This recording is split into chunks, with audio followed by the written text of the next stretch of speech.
จับจองลำวงกันเลยก็เฉพาะนี่หอมแก้มเมียก็เด้อหอมแก้มเมียก็เด้อ เ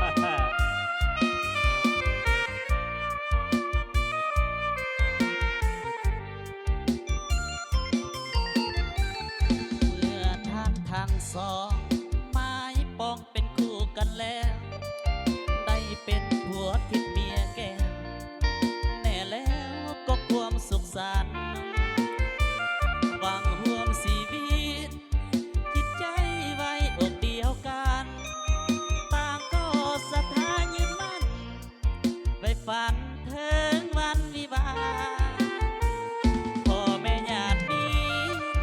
สิคิดสิเติมเสริมสร้าง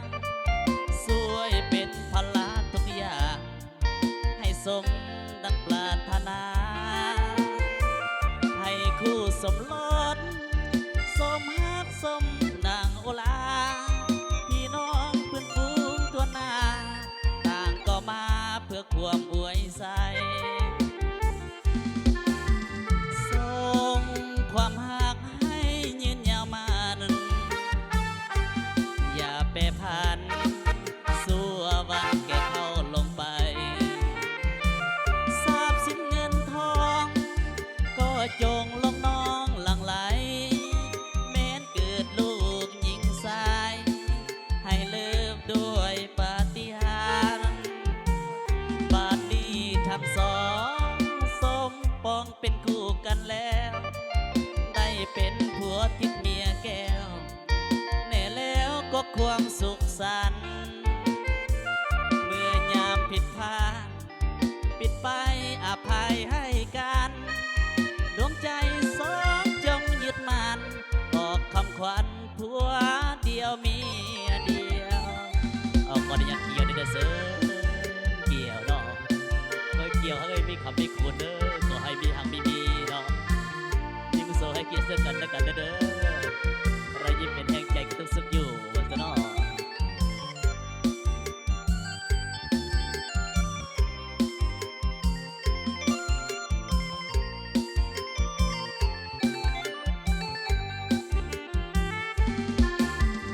ส่งความหักให้ยืนยาวมันอย่าแปรผันสู่วันแก่เข้าลงไปทราบสิ้นเงินทองก็จงลงน้องหลั่งไหลแม้นเกิดลูกหญิงชาย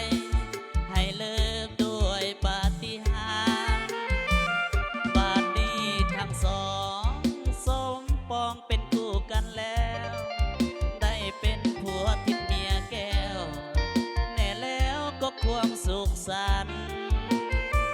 เมื่อยามผิดพลาดปิดไปอภัยให้กันดวงใจสองจงยึดมันออกพักขวัญผัวเดียวเมียเดียวเอาก่อนยันเกี่ยวซ้ำไทยเด้อเซิร์เกี่ยวเนาะเกี่ยวฮักเกี่ยวแพงเด้อเกี่ยวลำเกี่ยวด้วยเนาะ